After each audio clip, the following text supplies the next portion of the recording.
revenge with Lyra. At Thanksgiving, every sibling was thanked in a speech, except me. I smiled, took a photo, and slipped out. That evening, my mom called sobbing after reading my caption. My name is Rachel Monroe. I'm 26. And if you think you know how this ends, stay tuned. What happens when silence at the dinner table becomes louder than the speech itself? The golden light from the chandelier bathed the long table, laughter clinking against crystal glasses, the smell of roasted turkey heavy in the air. Dad raised his glass, his voice booming with pride. To my eldest son, for his new house. To my daughter, for her promotion. And to our youngest, for always keeping joy alive. Applause, cheers, smiles. But no mention of me. I sat there, the edges of my smile trembling but firm. I wasn't shocked anymore. I had been overlooked for years. My art dismissed as a hobby. My side business mocked as child's play. My quiet sacrifices erased. Tonight was just confirmation. So I did what they never expected. I lifted my phone, snapped a photo of the glowing table, all of them smiling, glasses raised, and slid my chair back. The scrape against the hardwood cut through their laughter for half a second, then faded as if I'd never been there. Outside, the November air stung, but it carried something new with it. Clarity. That night, I posted the photo. My caption was simple, sharp, undeniable. Funny thing about Thanksgiving. Sometimes thanks skips right over you, even when you're at the table. Silence speaks louder than applause. I turned off my phone and let sleep claim me. By morning, the comments poured in. Friends, colleagues, even distant acquaintances, all echoing what my family refused to say. You matter. You deserve recognition. We see you. And then came the call. Mom's voice cracked with sobs. Rachel, why would you write that? Do you know how this makes us look? For once, I smiled at her question. Because that was the point. Mom's sobs filled the line, but they weren't the tears I'd spent my life waiting for. They weren't about me, they were about the image. How this makes us look. Her voice shook, not with regret for forgetting me, but with panic that the world had noticed. Elena, she said, she always got my name wrong when she was flustered. Your father didn't mean it. You're twisting this online. Just take it down. I kept my tone even. I didn't twist anything. I wrote the truth. That's all. Her silence was a blade.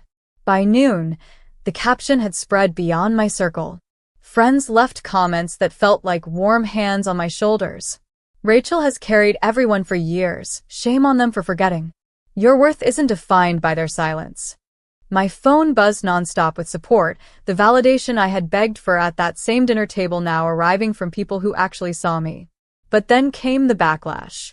A text from my older brother. Take it down. You're humiliating us. Family issues stay private. I stared at the words, laughed once, sharp and bitter, and replied, so does gratitude. But you didn't keep that private. No response.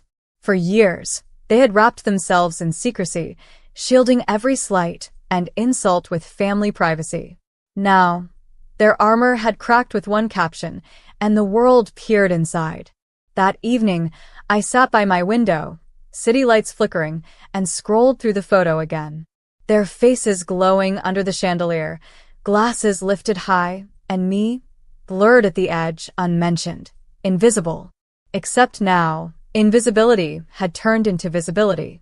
Their omission had become my spotlight, and for the first time, they weren't in control of the narrative. I was. By Monday, the caption had grown legs. An aunt called, her voice hushed but sharp. Rachel, sweetheart, why would you humiliate your parents like this? Everyone's talking. You know how hard they try. I pressed my forehead against the cool glass of my window, staring down at the streetlights. They try for everyone else. Not me. She sighed, the way people do when they want you to shrink back into silence.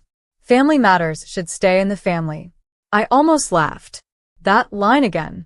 Privacy had always been their shield, a way to erase my feelings while protecting their image. But privacy hadn't fed me when I skipped meals to pay rent. Privacy hadn't clapped for me at my art show. Privacy hadn't remembered my name in a Thanksgiving toast. When I hung up, I opened my phone. Dozens more messages waited. Colleagues who admired my work, friends who reminded me of my worth, even acquaintances who barely knew me but understood the sting of being invisible. One message stopped me cold. Sometimes the strongest person at the table is the one no one mentions. But they know. Trust me, they know. I let the words sink in. Maybe they did know. Maybe my parents' silence wasn't forgetfulness. Maybe it was willful. They had always elevated my siblings, praising their safe careers and conventional lives. My work didn't fit their mold, so they erased me. That night, Dad finally called. His voice was low, rough. Rachel, you need to apologize to your mother. She hasn't slept since your post. You've embarrassed us in front of everyone. I gripped the phone tight, my jaw clenched. No, Dad. You embarrassed yourselves. I just refused to cover it up. The silence that followed was heavier than his words. For the first time, he had no quick retort, no lecture. And that silence told me everything I needed to know. The silence from my father should have ended the call. But instead, he muttered, almost to himself, "You don't understand what you've done." I leaned back in my chair, staring at the ceiling. No, Dad. I finally understand exactly what I've done. I told the truth. By midweek, the caption wasn't just a post. It was a mirror. Friends kept resharing it with their own stories, being forgotten, dismissed, erased by the people meant to lift them. My words had become larger than me, and my family hated that. Mom left a string of voicemails, each one a mix of guilt and threat. Rachel, if you loved us, you'd take it down. Rachel, this is tearing the family apart. Rachel, you've made me look like a bad mother. I played them one by one, each message confirming the truth I had known all along. It wasn't about me, it never was. It was about how they looked, how their carefully polished image was cracking. On Thursday, my younger sister sent a text. "Congrats on being the drama queen again. You love attention, don't you?" I typed slowly, carefully. No. I love respect. They gave you speeches. They gave me silence. No reply came. That evening, I walked past my parents' house. Through the curtains, I could see them pacing, arguing, their voices muffled but heated. For once, they weren't united. For once, I had disrupted their perfect narrative.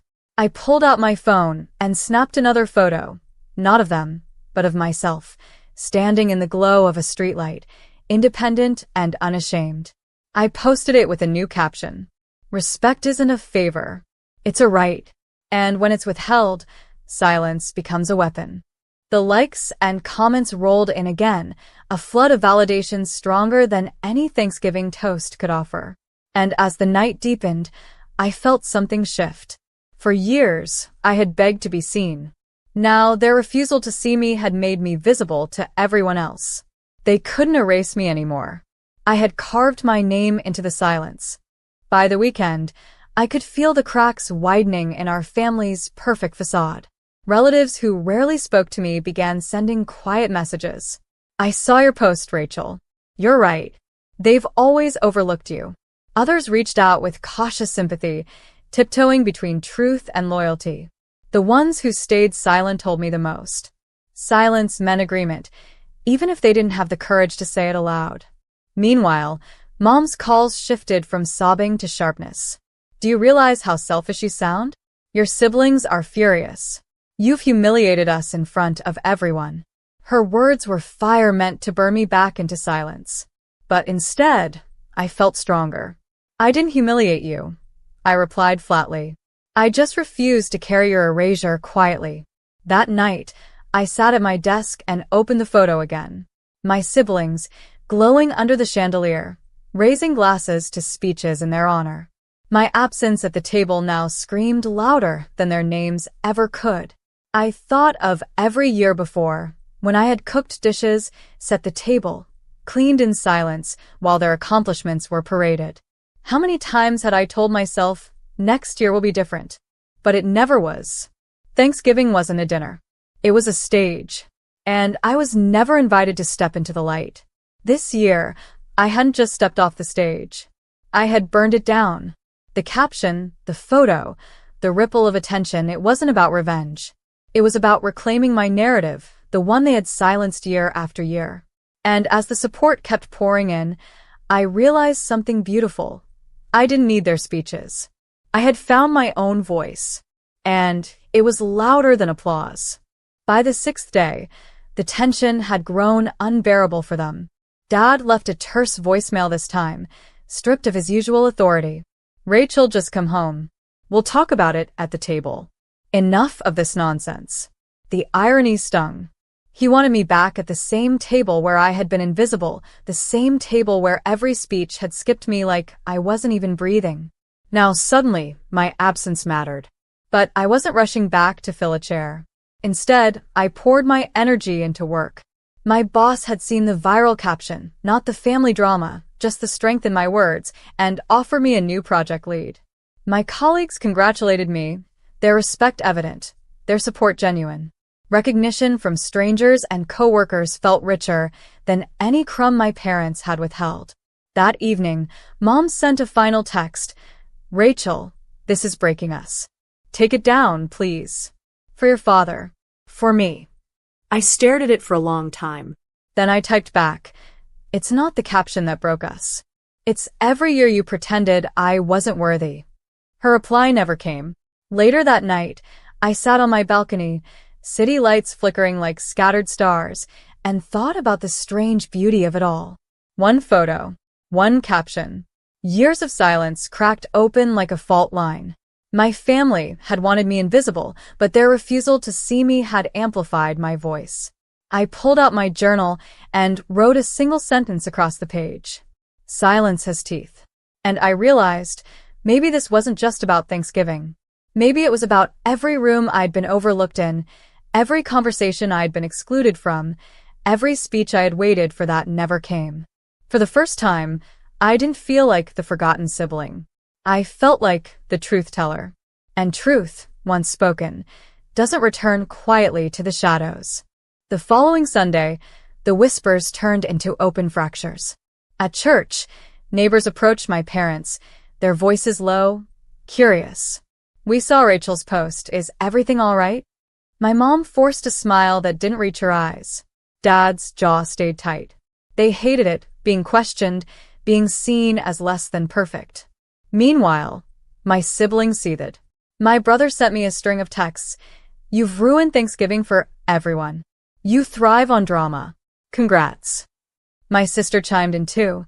"You could have just talked to us. Instead, you embarrassed the family." I didn't reply, because they weren't angry that I lied. They were angry that I told the truth where people could hear it. That afternoon, I walked through a gallery downtown, staring at paintings bathed in light. My own work hung in the corner, small, understated, but mine. A stranger paused in front of it, studying it carefully, then whispered, "This one feels honest." It was enough. More than any speech could ever give me. By evening, another message came from Dad. Short, clipped. "Rachel, if you want back in this family, you'll need to apologize." Apologize. The word sat bitter in my chest. Apologize for existing? For noticing my erasure? For finally giving voice to years of silence? I typed my reply slowly, each word deliberate. I won't apologize for telling the truth. Respect isn't conditional. Either you see me or you don't, but I won't disappear again. No response. Only the sound of my own heartbeat, steady and sure. I looked at the photo once more, that Thanksgiving table, the glow of laughter, their glasses raised without me. And I realized it wasn't just a memory of exclusion. It was proof of transformation. They had tried to erase me, but I had written myself back into the story. And this time, the spotlight wasn't theirs to control. Thanksgiving had passed, but the echoes lingered. My parents' house, once a stage for polished speeches, now sat under a cloud of whispers they couldn't silence. My siblings carried the weight of questions from friends and neighbors, their perfect image tarnished by the very omission they thought would keep me small. And me? I walked lighter. In my apartment, the walls glowed with the warmth of new beginnings. Canvases leaning against corners, projects stacked neatly, proof of a life I had built without their approval. For once, I didn't crave a toast in my honor. I had learned that respect built on conditions isn't respect at all. One evening, I lit a candle, the flame flickering across the photo that started it all. Their faces frozen mid-laughter, their glasses raised, my absence captured forever. A scar and a victory, all in one frame. My phone buzzed with another message from Mom. This one wasn't anger, or denial, or begging. Just 5 words. We never meant to hurt you. I stared at it for a long time. Maybe they hadn't meant to. Maybe they had. But intention no longer mattered. What mattered was that I had stopped waiting for their recognition. I set the phone aside and whispered to myself, I see me. And that's enough. Outside, the city shimmered, unbothered, endless. I stepped onto my balcony, the wind brushing against my skin, carrying away the weight of years I had carried alone. Thanksgiving had taught me something my parents never could. Invisibility is only possible if you agree to stay unseen.